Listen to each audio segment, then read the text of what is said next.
નમસ્કાર દર્શક મિત્રો, કેટીવીની વિશેષ રજૂઆત ખબરદાર સાથે હું છું દેવાંગ. દર્શક મિત્રો, ખબરદારમાં આજે વાત કરવી છે ઇઝરાયલ વર્સિસ હમાસ. ભવિષ્ય શું? બિલકુલ આજે વિશ્વની અંદર ક્યાંક ને ક્યાંક એવી પરિસ્થિતિનું નિર્માણ થઈ રહ્યું છે કે જે માનવ જાત માટે, એના અસ્તિત્વ માટે ક્યાંક સવાલો ઊભા કરી રહી છે. આપણે સૌ કોઈ જાણીએ છીએ કે યુક્રેન અને રશિયા વચ્ચેના યુદ્ધ પછી વિશ્વની અંદર જે પરિસ્થિતિનું નિર્માણ થયું, યુદ્ધ બે દેશો વચ્ચે થયું, પરંતુ તેની અસર સમગ્ર વિશ્વના દેશો ઉપર પણ પડી છે, ક્યાંક પ્રત્યક્ષ કે ક્યાંક પરોક્ષ. આજે ફરી એક વખત વાત કરવી છે ઇઝરાયલ અને હમાસ, આ બંને વચ્ચે જે યુદ્ધ છંછેડાયું છે એને લઈને હવે વિશ્વના જે દેશો છે એ પણ ક્યાંક અમુક ભાગોમાં વહેંચાવા લાગ્યા છે. અમેરિકા ખુલ્લેઆમ ઇઝરાયલના સપોર્ટમાં છે, તો બીજી તરફ હમાસના સપોર્ટમાં રશિયાએ પણ પોતાનું નિવેદન સામે આપ્યું છે. વેલ, આ તો રાજકીય બાબતો થઈ, વિદેશ નીતિની બાબતો થઈ, પણ દર્શક મિત્રો આપણે એ પણ સમજવું પડશે કે આ ઝઘડાનું મૂળ કારણ શું છે, શા માટે આ બંને દેશો વચ્ચે આ યુદ્ધ ખેલાઈ રહ્યું છે. 35 એકર જમીનનો જે વિવાદ છે એ વિવાદ આનું મૂળ કારણ. ઇઝરાયલમાં આવેલી 35 એકર જમીન કે જેની ઉપર 3 ધર્મના લોકો પોતાનો દાવો કરી રહ્યા છે. ઇસ્લામિક લોકો માની રહ્યા છે કે ત્યાં તેમની મસ્જિદ, જેને હરમલ શરીફ કહેવામાં આવે છે, ઇસ્લામમાં મક્કા મદીનાને સૌથી પવિત્ર સ્થળ માનવામાં આવે છે, અને મક્કા મદીના પછી હરમલ શરીફ કે જે યરુસલેમમાં આવેલી છે એને પવિત્ર સ્થળ તરીકે માનવામાં આવે છે, અને આ જગ્યા ઉપર ઇસ્લામ પોતાનો દાવો કરી રહ્યું છે. બીજી તરફ યહૂદીઓ પણ તેને ટેમ્પલ માઉન્ટ તરીકે ઓળખે છે, એ જગ્યાને, જે 35 એકરની જે જગ્યા છે ત્યાં. ત્યારબાદ યહૂદીઓ દ્વારા નિર્માણ કરવામાં આવ્યું અને હોલી ઓફ હોલી, એક એવું ટેમ્પલ બનાવવામાં આવ્યું. જો કે અત્યારે તો એ અસ્તિત્વમાં નથી, એની એકાદ દિવાલ અસ્તિત્વમાં છે, અને એને વેસ્ટર્ન વોલ કહે છે, એ અત્યારે અસ્તિત્વમાં છે. એટલે કે યહૂદીઓનો પણ ત્યાં તે દાવો કરી રહ્યું છે. સાથે ઈસાઈઓ એ પણ ત્યાં દાવો કરી રહ્યું છે કે ઈસા મસીહે આ જ જમીન ઉપર પોતાના પ્રાણ છોડ્યા હતા, અને આ જ જમીન ઉપરથી તેમને વિશ્વને સંદેશો પણ આપ્યો હતો. એટલે એમની માટે પણ આ એક પવિત્ર જગ્યા માનવામાં આવે છે. દર્શક મિત્રો, વર્ષો વીતતા ગયા, સદીઓ વીતી ગઈ, અને પછી એવું વાતનું નિર્માણ થયું કે જે આ 35 એકર જમીન ઉપર જે 3 ધર્મના લોકો પોતાનો દાવો કરે છે, એના ઇઝરાયલ પાસે ગઈ કે ના આ બાજુ ફિલિપિસ્તીન પાસે આવી, પરંતુ યુએનમાં એવું નક્કી કરવામાં આવ્યું એ જમીન જે છે એ યુએને પોતાના હસ્તગત લઈ લીધી. પણ ત્યાં કારભાર કોણ સંભાળે? એની માટે ત્યાં કારભાર માટે, એની દેખરેખ માટે જોર્ડનને જવાબદારી સોંપવામાં આવી હતી કે જોર્ડન એ જે જગ્યા છે એ જગ્યા ઉપર પોતાની દેખરેખ રાખે. આ તો દશકાઓ પહેલાંની વાત છે, પણ આ એક આ જમીનનો ઇતિહાસ છે. આજે ફરી એક વખત એ જાણવાની કોશિશ કરીશું કે ફિલિપિસ્તીન વતી હમાસ ઇઝરાયલ સાથે કેમ લડી રહ્યું છે. આ યુદ્ધમાં કોની જીત થશે, કોની હાર, એ તો કદાચ સવાલ જ પૂછવો બેકાર છે, પણ આના પછી ભવિષ્ય શું છે એ વિશે આજે વાત કરીશું. વધારે કંઈ નથી કહેતો, કારણ કે અડધો કલાકનો એપિસોડ છે, એટલે મારી કરતાં જે લોકો ફોરેન મિનિસ્ટ્રી સાથે જોડાયેલા છે, ફોરેન સર્વિસીસ સાથે જોડાયેલા છે, એવા મહાનુભાવો આજે આપણી સાથે છે, તેમની સાથે વિસ્તૃત ચર્ચા કરીશું. ઉત્પલ વોરા કોમોડોર આપણી સાથે જોડાશે, અને ડૉક્ટર કેતન શુક્લા એમ્બેસેડર આપણી સાથે જોડાશે ટેકનોલોજીના માધ્યમથી. બંને મહાનુભાવોનું સ્વાગત છે. કેતનભાઈ, શરૂઆત આપનેથી કરીશું કે સૌથી પહેલાં તો એ સમજાવો કે આખરે હમાસે ઇઝરાયલ પર હુમલો કરી મેળવ્યું શું, અને આ હમાસ શું છે એ અમારા દર્શક મિત્રોને કહો. શરૂઆતમાં એક ચેરિટેબલ ટ્રસ્ટ હતું, એમાંથી પછી આ જે થયું કે 2007માં ઇઝરાયલે ગાઝા સ્ટ્રીપ હમાસના કબજામાં આવી અને વેસ્ટર્ન બેંક એ પેલેસ્ટાઇન ઓથોરિટીને મળી. પ્રોબ્લેમ તમે જે કહ્યું એ રિલિજિયસ તો છે જ, પણ વધારે મોટો પ્રોબ્લેમ છે ગાઝા સ્ટ્રીપનો છે. ગાઝા સ્ટ્રીપ છે એ દુનિયાની 3rd હાઈએસ્ટ ડેન્સિટી વાળું, એટલે 25 માઇલના એરિયામાં 2.2 મિલિયન લોકો રહે છે. હવે હમાસ જે કહેવાય, આપણે હમાસને ટેરરિસ્ટ ઓર્ગેનાઇઝેશન કહી શકીએ, ISIS છે કે બીજા હજબુલ્લા છે. એટલે હમાસનું જે આખું થિંકિંગ અને એ છે, તો એમાં એક વસ્તુ છે કે આ વોર ઇઝરાયલ 100% જીતશે, પણ અંતે વોરને અંતે સૌથી વધારે સફરિંગ પુઅર પીપલ જે પેલેસ્ટાઇનમાં જે કે ત્યાં આગળ 2.2 મિલિયન છે એ લોકો થશે. આજે 6ઠો દિવસ છે. આ એક બહુ મોટો જેને કહેવાય એટેક જે થયો એ યોમ કિપુર પછીનો. યોમ કિપુર ઘણા તો હોય જે પોલિટિકલ એનાલિસ્ટ માને છે કે યોમ કિપુર કરતા વધારે મોટી બ્લન્ડર હતી. અને આજે બ્લન્ડર થઈ એના કારણો, તો સૌથી પહેલું કારણ તો તમે જે કહ્યું એ અલસ મોસ્ક, એટલે એમને ઓપરેશન નામ બી અલસ, કે ત્યાં મિલિટરીએ રેડ કરી હતી થોડા દિવસો પહેલા. યંગ જુઈશ છોકરા મોસ્કમાં ઘૂસ્યા હતા. એટલે સૌથી પહેલું, એટલે જેને કહેવાય કે ઇમિડિયેટ પ્રેસિપિટેટિંગ કોઝ. પણ એ સિવાય જોવા જઈએ તો ઇઝરાયલમાં છેલ્લા 6 થી 8 મહિનાથી આખી પરિસ્થિતિ ઇન્ટરનલ ખૂબ જ બગડી રહી ગઈ હતી. એટલે જે ઇઝરાયલના જે મોટા ભાગના ન્યૂઝપેપર છે ત્રણે, જેરુસલમ ટાઈમ્સ, હારેઝ અને આ એ જે છે એ લોકોએ દરેક જણે સિવિયરલી ક્રિટિસાઇઝ કર્યા છે પ્રાઇમ મિનિસ્ટર નેતન્યાહુને. એક તો એમણે શરૂઆત કરી કે જે આયા તેમણે અલ્ટ્રા ઓર્થોડોક્સનો સપોર્ટ લેવો પડ્યો, એમાં 7 મેમ્બરનો. એટલે જે આખું કોન્સ્ટિટ્યુશન હતું એને તો ચેન્જ કર્યું, પણ એમાં જે મિનિસ્ટર જે અલ્ટ્રા રાઇટ હતા એ લોકોને વધારે પાવર આપ્યા. એટલે આખું જે આનું આમ જે જોવા જઈએ તો આખી પરિસ્થિતિ થવાનું કારણ છેલ્લા 2-3 વર્ષથી પરિસ્થિતિ બગડી રહી હતી. અબ્રાહમ એકોર્ડ પછી જે મોરોક્કો, સુદાન, યુએઈ અને સાઉદી અરેબિયા, એ જે એકોર્ડ થયો, એ એકોર્ડને લીધે પ્રોબ્લેમ એ થયો કે હવે અમેરિકાનું ઇલેક્શન આવે છે અને સાઉદી અરેબિયા અને ઇઝરાયલ વચ્ચેનું એગ્રીમેન્ટ ફાઇનલ સ્ટેજમાં હતો. એ આરબ કન્ટ્રીઓને ગળે ઉતરે એવું નહોતું. બીજી વસ્તુ જે મેં કહી કે લોકલ ફેક્ટર્સમાં નેતન્યાહુએ જ્યુડિશિયલ સિસ્ટમમાં ઓવરઓલ કરવાનો ટ્રાય કર્યો અને એમાં એ સફળ થયા. તો ત્યાંની જ્યુડિશિયરીમાં ત્યાંના x president, x defence minister, ઘણા લોકો જેલમાં ગયા અને નેતન્યાહુ પર 3 કેસ ચાલે છે. એમના પર બી જેલમાં જવાના ચાન્સીસ બહુ હતા. એટલે એ લોકો હવે જે હિટલર માટે વાપરતા એ શબ્દ ત્યાંના બધા ન્યૂઝપેપર વાપરે છે, જેરુસલમ ટાઈમ્સ ને ઇઝરાયલ ટાઈમ્સ, અને એ કે જ્યુડિશિયલ પુશ. એટલે એમણે લાખો લોકો ત્યાં આગળ ડેમોન્સ્ટ્રેશન થયું. અને સૌથી અગત્યની વસ્તુ, પહેલીવાર ઇઝરાયલની હિસ્ટ્રીમાં રિઝર્વિસ્ટ કે જે કાયમ ટ્રેનિંગ લેતા હોય છે એ લોકો ટ્રેનિંગ લેવા માટેનો નકારી કાઢ્યું. એટલે આપણે જોવા જઈએ તો આજે આખી પરિસ્થિતિ થઈ. અને સૌથી મોસ્ટ ઇમ્પોર્ટન્ટ છે એ મિલિટરી અને ઇન્ટેલિજન્સ ફેલ્યોર. ઇઝરાયલની હિસ્ટ્રીની આ સૌથી મોટામાં મોટી મિલિટરી ઇન્ટેલિજન્સ ફેલ્યોર માનવામાં આવે છે કે જે ઇઝરાયલ અસ્તિત્વમાં આવ્યું ત્યારથી અત્યાર સુધીમાં ક્યારેય થઈ નહોતું. 2 વસ્તુ હતી, એક તો મોસાદ અને બેન્ઝેટ, એમનું આખી દુનિયામાં બહુ માન છે. બીજી વસ્તુ, ઇઝરાયલ મિલિટરીલી મોસ્ટ પ્રિપેર્ડ કન્ટ્રી ગણવામાં આવે છે. પણ આજે આખી ઘટના થઈ એના વિશે ઇજિપ્તે અઠવાડિયા પહેલા ઇઝરાયલને ઇન્ફોર્મ કર્યું હતું. એ સિવાય બોર્ડર ઉપર એ લોકોની એક્સરસાઇઝ ચાલતી હતી, કેટલાય વિડીયો હતા. તો ઇઝરાયલની આર્મી એવું માન્યું કે આ બધી જે એક્સરસાઇઝ થાય છે નાનું મોટું ચમકલું થશે અને જે ફંડ આવતું હોય છે કતારથી તો વધારે ફંડ માટે કરે છે. બીજી અગત્યની વસ્તુ, નેતન્યાહુનું ધ્યાન વધારે પડતું વેસ્ટ બેંકમાં હતું કે અબ્રાહમ એકોર્ડ પછી સેટલમેન્ટો નવી બનાવી, 10,000 નવા ઘર બનાવ્યા, પણ જે ગાઝા સ્ટ્રીપ પર ધ્યાન આપવું જોઈએ ઓછું આપ્યું. ને એમનું એક પોલિટિકલી લોકો ત્યાંના એનાલિસિસ કરે છે કે એમણે ગાઝાને સ્ટ્રોંગ કરીને વેસ્ટ બેંકને વીક કરવાનો ટ્રાય કર્યો. પહેલા જે 2,000 વર્કર આવતા હતા એને બદલે 20,000 વર્કર ને પરમિટ આપી.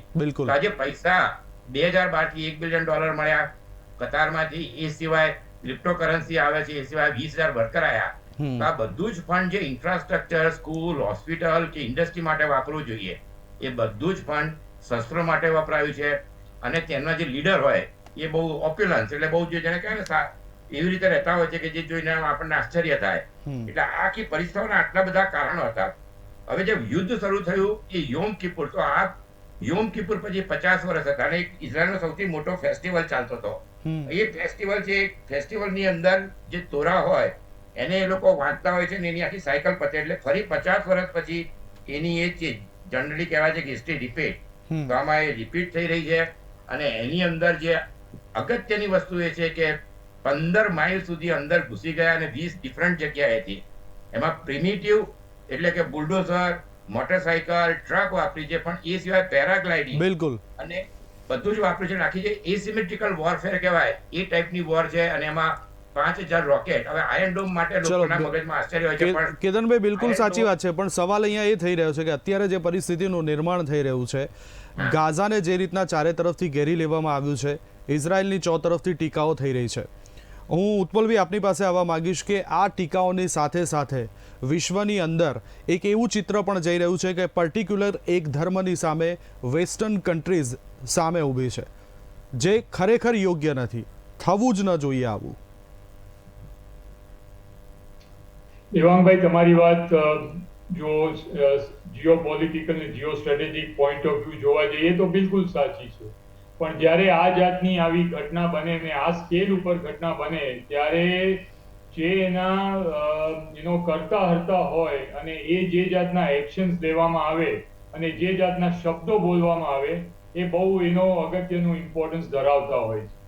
માટે મને જો કેતનભાઈ અને તમે બંને તમારી ઇન્ટ્રોડક્ટરી રિમાર્ક્સમાં મોરોલેસ આ અડધા કલાકના પ્રોગ્રામમાં ખૂબ સરસ રીતે આખું વિવરણ હિસ્ટોરિકલ પર્સપેક્ટિવનું કર્યું છે. What we need to do is that the military and geopolitical perspective અને એ કેવી રીતે ભારતને અને વિશ્વને આની અંદર ચિંગારી લગાડી જશે એ હવે અગત્યનો ભાગ ભજવે છે. કારણ કે તમે જેમ કહ્યું એ પ્રમાણે Israel will run over Hamas, it is given. પણ મારા સવાલ 3-4 અને એ ઊભા કરવા જોઈએ કે આ જાતનો scale of operation, the magnitude, the scale અને જે જાતની ઇન્ટેન્સિટી સાથે એને પોઇન્ટેડ મેનર આ જે ઓપરેશન અંડરટેક કરવામાં આવ્યું એ હમાસની કેપેબિલિટી જ નથી. Let's make that one thing very clear. અને આ જાતનું ઓપરેશન પાર પાડવા માટે whether you take it Iran, whether you take it turkey કે પછી સિરિયા અને નેબરિંગ કન્ટ્રીઝની અંદરથી લોજિસ્ટિક, મોરલ, પોલિટિકલ અને ફાઇનાન્શિયલ સપોર્ટ ના હોય તો પણ આટલી સિક્રેસી સાથે આ ઓપરેશન પાર પાડવું એ હમાસની કેપેબિલિટી નથી. અને તેમ છતાં થયું.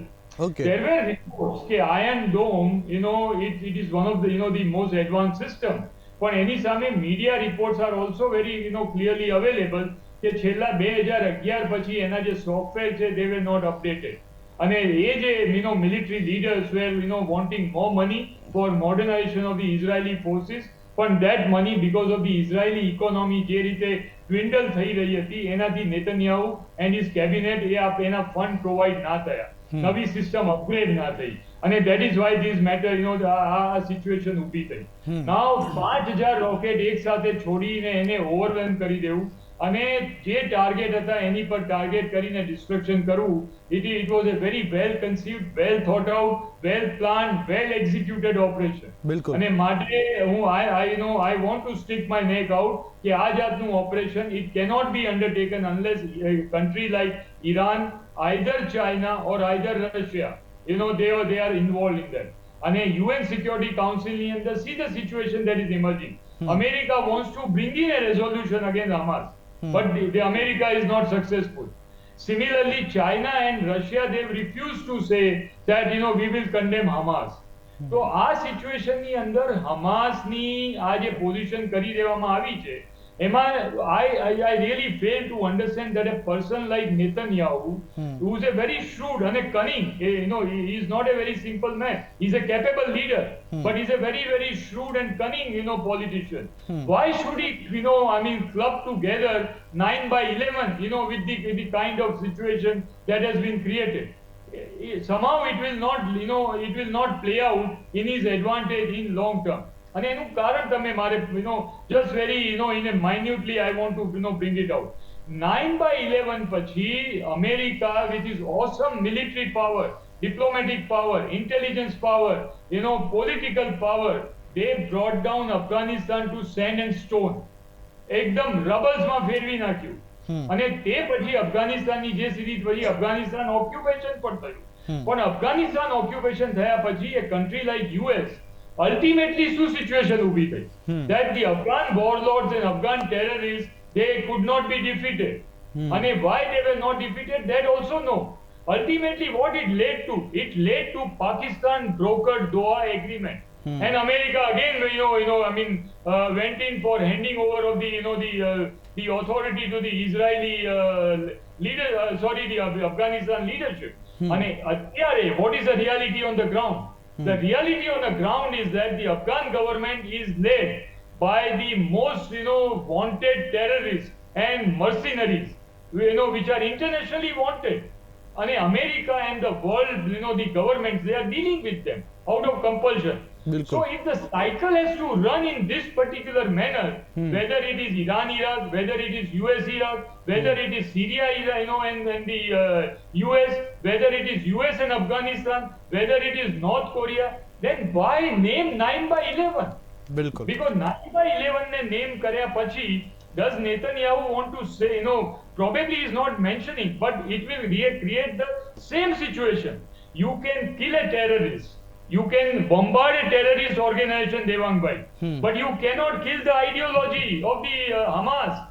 અને એટલા માટે નહીં થાય કારણ કે જે જાતનું the kind of operation that is being launched, એનાથી હમાસ અને વેસ્ટ બેંક અને Arab street or the Arab Leagues of Nations, એની અંદર બીજા લાખો ટેરરિસ્ટ પેદા થશે. બિલકુલ. That our fathers, our mothers, children, they are also being butchered by બિલકુલ Israel. બિલકુલ. પણ ઉત્પલભાઈ અત્યારે તો આ યુદ્ધ એવા તબક્કે પહોંચી ગયું છે કે માનવજાત ત્યાંના અસ્તિત્વ જે 23 લાખ લોકો રહી રહ્યા છે ગાઝા પટ્ટીની અંદર, સાહેબ એવા સમાચાર મળી રહ્યા છે કે ત્યાં વીજળી ડૂલ થઈ ગઈ છે, ત્યાં ઈંધણ નથી મળી રહ્યું, પીવાનું પાણી નથી મળી રહ્યું, તો ઇઝરાયલ શું ઈચ્છે છે? આ 23 લાખ લોકો શું ભૂખ્યા તરસ્યા મરી જાય? Just take 1 minute, Devang Bhai, so G. that I can complete just 1 minute. જી, હવે જી. આ જે સિચ્યુએશન ઊભી થઈ છે એની અંદર ગાઝા સ્ટ્રીપ અને West Bank. West Bank is Palestine organization which is little more moderate. Now Hezbollah and from the Palestine, if the attack is already likely to happen, and આજે Iran's foreign minister is sitting in Iraq whilst we are talking now.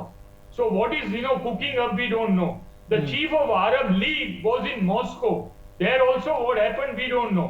And Putin had directly taken a jibe at the US and the US leadership. બિલકુલ. માટે આ જે situation ઊભી થઈ રહી છે એ West Asia, middle East, West Asian economy, regional economy અને વર્લ્ડ ઇકોનોમી માટે જેને ગુજરાતીનો શબ્દ કહેવાય કે એંધાણ, આના એંધાણ બહુ સારા નથી.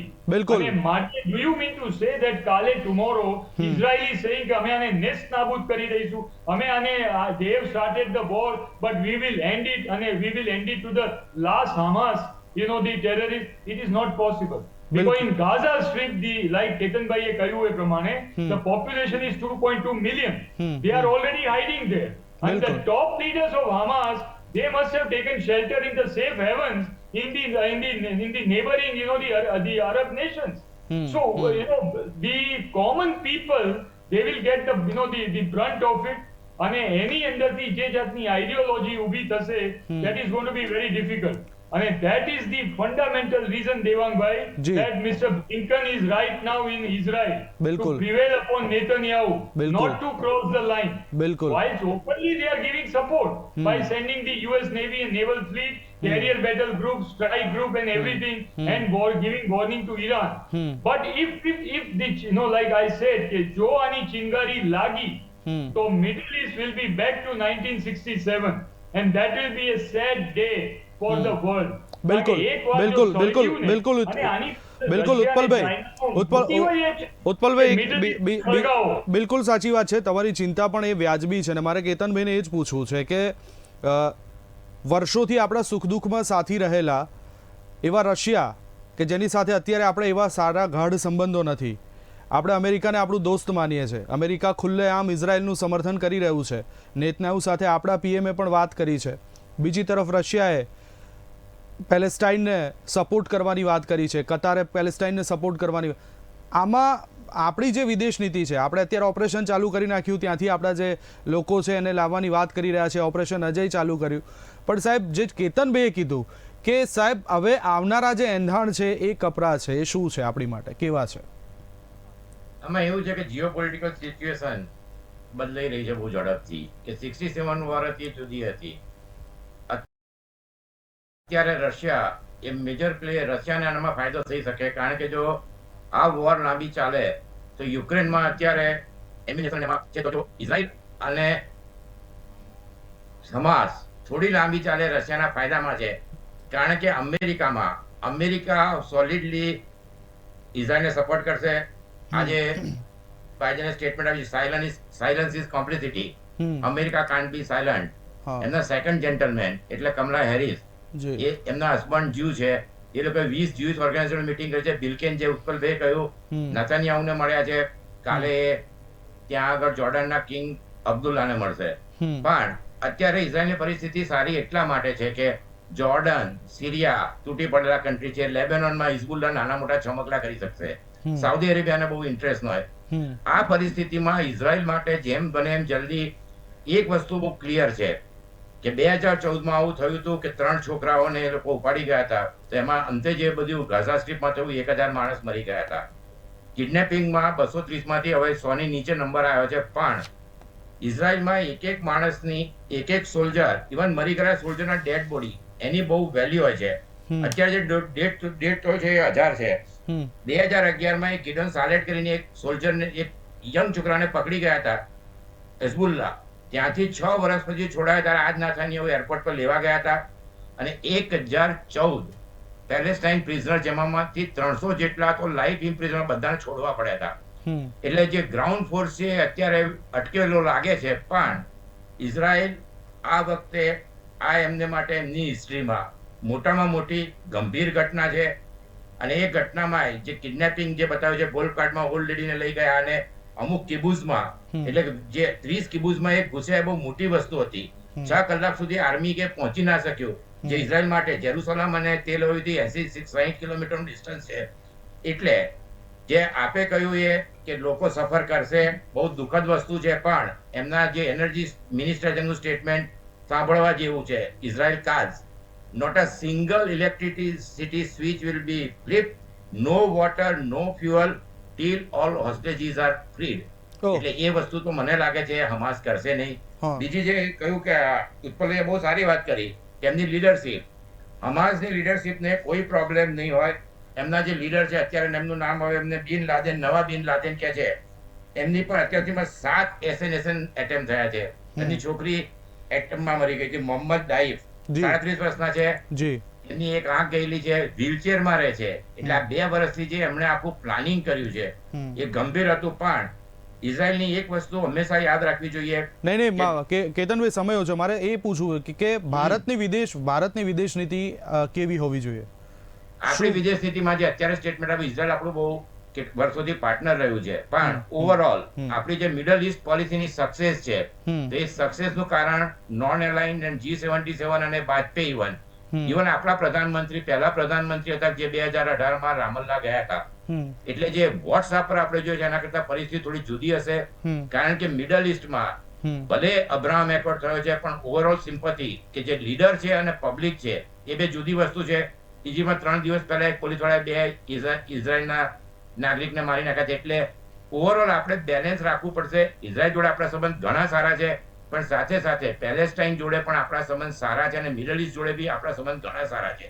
એટલે જેવી રીતે ચાઇના અત્યારે ચૂપચાપ બેઠું છે, આપણા ઇઝરાયલના ચાઇના કરતા વધારે સારો છે. આપણે એક તો અત્યારે કેનેડા જોડે બી થોડી માથાકૂટ છે. એટલે ઓવરઓલ વેસ્ટર્ન કન્ટ્રીઝ અને બીજા બધા કન્ટ્રી, જાપાન, ઓસ્ટ્રેલિયા, કોઈ પણ એ ઇઝરાયલને ફૂલ સપોર્ટ કરશે. ઇવન નાટો સપોર્ટ કરે છે, યુરોપિયન યુનિયન કરે છે. બિલકુલ કેતનભાઈ, એટલે આપણે ઇન્ડિયાએ થોડું ડિપ્લોમેટિક થવું પડશે, કારણ કે જેમ ચાઇના અત્યારે ચૂપ બેઠું છે, સ્ટેટમેન્ટ આપ્યા છે સારા છે, પણ હવે આગળ ઉપર આમાં જે કહેવાય કે બેલેન્સ ડિપ્લોમસી રાખવી પડશે.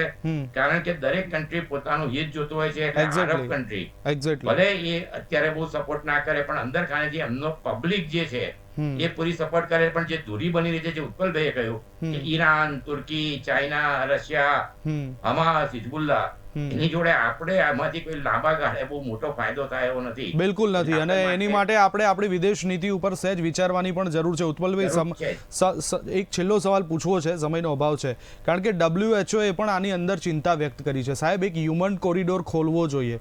ચિંતા એ 23 લાખ લોકોની છે. તમે કીધું એમ કે જે હમાસના લીડર છે એમને કશું નથી થવાનું, જે ત્યાંની પબ્લિક છે એ સર્વાઈવ કરી રહી છે. WHO એ પણ કીધું છે હ્યુમન કોરિડોર ખોલીને ત્યાં મદદ પહોંચાડવું. અને એના માટે આજે બ્રિટિશ પ્રાઇમ મિનિસ્ટર ઇજિપ્ત જોડે વાત કરી છે, ઋષિ સુનકે, કોરિડોર, કારણ કે બોર્ડર ખાલી ઇઝરાયલ જોડે છે 25 માઇલની, પણ ઇજિપ્ત જોડે પણ છે. એટલે મને એવું લાગે છે કે ગ્રાઉન્ડ ફોર્સિસ શરૂ થશે તો એક હ્યુમન કોરિડોર ખોલવામાં આવશે અને એમાં મોટા ભાગના જે લોકોને ક્યાંથી બહાર નીકળવું હોય એમને નીકળવા દેશે. એ પછી ગ્રાઉન્ડ ફોર્સિસ થોડા દિવસ માટે તો ત્યાં એક્શન લેશે. એટલે હ્યુમેનિટેરિયન એડ તો મને લાગે છે જ્યાં સુધી હોસ્ટેજને છોડશે નહીં ત્યાં સુધી ઇઝરાયલ ઇલેક્ટ્રિસિટી, ફ્યુઅલ, પાણી, દવા એ ઇમિડિયેટલી જવા નહીં દે. બિલકુલ. કારણ કે આખી ચલો દુનિયામાં ઉત્પલભાઈનો હું કેતનભાઈ અને નેતાન્યાહુને માટે જી. બહુ જરૂરી છે કે એમણે ડેટરન્ટ, જી. જે ઉત્પલભાઈ વધારે શબ્દ બિલકુલ, વાપરે છે, બિલકુલ. એ એમણે રાખવું પડશે. કેતનભાઈ ઉત્પલભાઈનું આજે સારું કહ્યું કે કેતનભાઈ ઉત્પલભાઈનો પણ પ્રતિક્રિયા લઈ લો. યોર હાર્ટ જી જી what you will do. Ketanbhai ઉત્પલભાઈની પ્રતિક્રિયા લઈ લો. સમયનો અભાવ છે એટલે આ જ સવાલ ઉપર. જી જી જી ઉત્પલભાઈ. દેવાંગભાઈ, આની અંદર planning is one issue, but execution is totally a different issue. 2.2 million ની ડેન્સિટી વાળા ગાઝા સ્ટ્રીપ ની અંદર it's a built up area, અને બિલ્ટ અપ એરિયા ની અંદર યુક્રેન ની અંદર દાખલો આપણી આ સામે છે કે even A power like Russia, they had to turn back their 14 kilometer long armored column back to Moscow. એટલે once the war progresses into built up area, you have to go from building to building and you have to start sanitizing area to area. It is not going to be that simple for Netanyahu. આ બધા public consumption માટેના statement છે, and we don't have to get impressed with it. We have to wait and watch as to how things develop. અને secondly, આ જે situation આની અંદર અત્યારે what India also has to worry કે G20 ની અંદર આપણે હમણાં જે રીતે the US, India, Egypt, Saudi Arabia and any corridor leading right up to the European Union જે આપણે નક્કી કરી અને એને માટે રાખી હતી કે that was supposed to offset the one belt one road initiative of China, ને એને કાઉન્ટર કરવા માટે ટ્રાય કરતા હતા for progress in trade and commerce. અને World Bank અને Economic Forum, they were supposed to bring in the funds. Now the whole idea is at least on a absolutely in a cold trade. It is not going to progress in near future. So India mate it is a very difficult situation. And secondly, Middle East you cannot ignore, you cannot neglect. કારણ કે after all આપણે હજી સુધી alternative fossil fuel we have not found out. So therefore a country like India whose economy to a 85 to 90% is based on the oil based economy, we have to worry about Middle East. અને ભલે આપણે Russia પાસેથી crude લઈએ, dependency ઓછી થઈ હોય middle east ઉપર, પણ we don't have to forget that uninterrupted oil supply from all over the world is our primary aim to touch the $5 trillion dollar economy by 2025 or 2026. You cannot do that if you neglect Middle East. અને માટે India has to be very very careful. કારણ કે ભલે આપણે strategic partnership with Israel is there, the defense technology is being provided, modern defense technology is being provided, આપણે એના પર એની સાથે પણ એના tie-up છે, but you don't have to forget that Arab world, Arab street, Arab League, OIC, they may have lost that little bit of shine and sheen, but they are still relevant when it comes to human psychology. And in kind of scenario, when Israel, the Arab League, their confrontation starts, sometimes the religion also plays its role.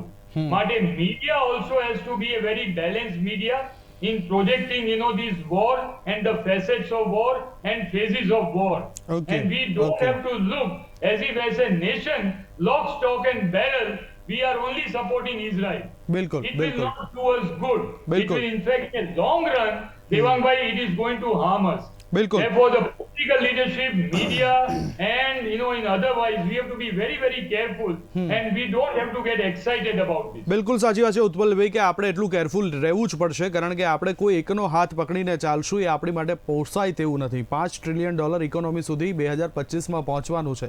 દરેક દેશોની આપણે મદદ લેવાની છે. એટલે ભારતની જે કૂટનીતિ હોવી જોઈએ એ કૂટનીતિ પ્રમાણે એને પણ ક્યાંક ચાઇનાની જેમ, ચાઇનાએ કીધું કે હું મધ્યસ્થી કરવા અમે તૈયાર છે, પરંતુ ભારતે પણ ક્યાંક ફૂકીને પગલાં લેવાની જરૂર છે. વેલ, આ ચર્ચામાં ભાગ લેવા માટે થઈને ઉત્પલભાઈ અને કેતનભાઈ આ બંનેનો આભાર. દર્શક મિત્રો, ચર્ચામાં અત્યાર બસ આટલું જ. વધુ સમાચાર અને અપડેટ માટે આપ જોતા રહો KTV ન્યૂઝ. નમસ્કાર.